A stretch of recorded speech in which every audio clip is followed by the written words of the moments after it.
In this garage is a car you probably know. It's been featured in magazines and has won awards all over the country, but it's currently undergoing a significant facelift. So the question is, why?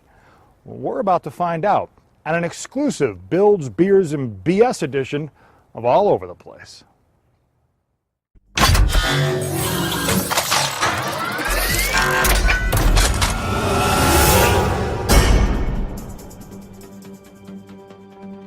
What started as a barn find in upstate New York turned into hot rod designer Murray Paff's piece de resistance.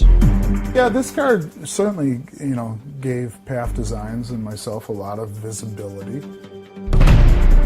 It really turned into the concept car that Chrysler never built, or even the sports car that they never built. But before Murray and his team of talented automotive pals could get to cool, they had to get to chopping. Proportion was important, so we actually cut the car in 5 different places to shorten it, and then we cut it down the middle, we narrowed it, and then we cut a section of 3 inches through the whole car like that and brought the proportions down. It was addition by subtraction, punctuated by those iconic orange wire wheels. When I first said I'm going to put orange wire wheels on it, people were like, what? I hated the whole idea of the orange wheels the first time around. I mean, I was probably the most vocal about it. In the end, it worked. It gave the car, some vibrance. It made it sporty, and people have come to love it. He stuck to his guns, and and when it was all done, I had to go, damn, Murray, maybe you knew what you were talking about. Those wheels, they actually worked. I mean, they worked quite well, actually. Mike Brim knows what he's talking about, too. He used to build show cars for GM. At one time, he served as the maintenance manager of their heritage collection. And he's a master metal fabricator. A man so integral to the build, he lived in Murray's house until the completion of the project. What is it about his skill set that makes him uniquely qualified to do the kind of work that he does? He is anal retentive, obsessive compulsive. In other words, a perfect man to enlist to redo everything they did 7 years ago. Wait, what? If it ain't broke, you don't fix it. So why in the world are we redoing the Imperial Speedster? Yeah, if it ain't broke, you don't fix it. Just because you can doesn't mean you should, right? All those things. You're breaking all the rules. Yeah, you have a point, Mickey. So why are you here? Yeah, right. Well, what's the method behind the madness? Why? Well, it's been 7 years since the Imperial debuted.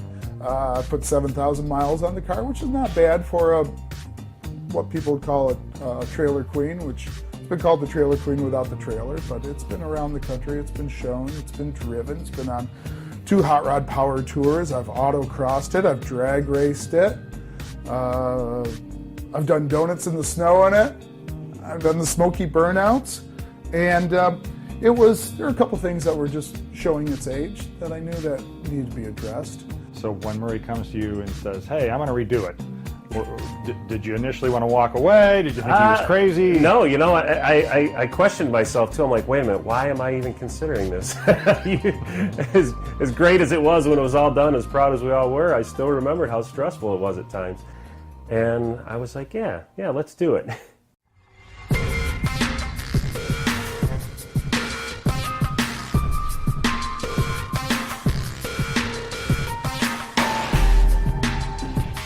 So the evolution began, complete with a new paint job courtesy of PPG's training center, a new convertible top, interior, wheels, and tires.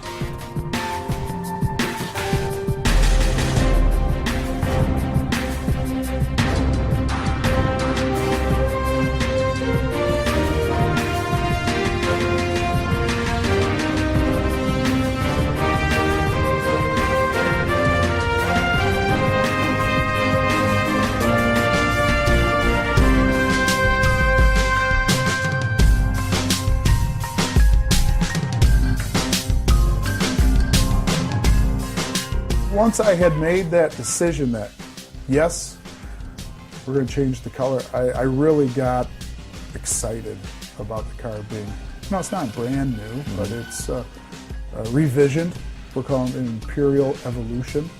So really, it's going to give something for everybody to say, hey, do I like the old one or I like the new one? Well, either way, they've got no choice. They're stuck with the new one, or at least I am anyway.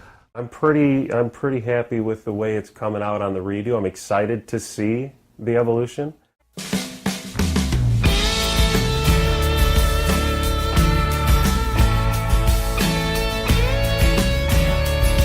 Yet the more things change, the more they stay the same. The evolution is taking place in the same space where the Speedster was born, Murray's backyard 2.5 car garage.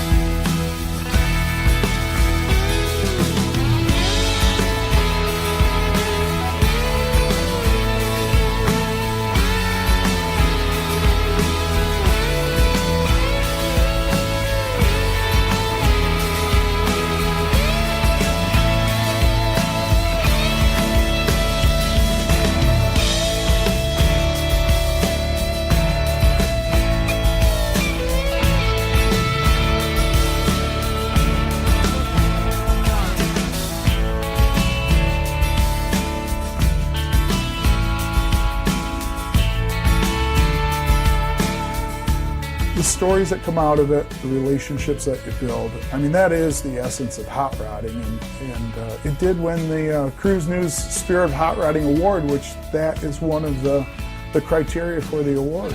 It's the spirit. It's not necessarily all about the car, but it's about the people and the journey. And we're taking that journey again. Well, by nature, evolution, I don't think really knows an end. So in another 7 years, are you tearing us apart and doing it again? Oh, I've got a couple other things I need to do. Okay, so, all right. This might be the last redo of this one? Yeah, I don't have to redo it over and over. So we'll come back 7 years. And we'll check, we'll do an update. All right. Fortunately, you won't have to wait another 7 years. The evolution will be unveiled at Detroit's Autorama on March 1st. Stay tuned.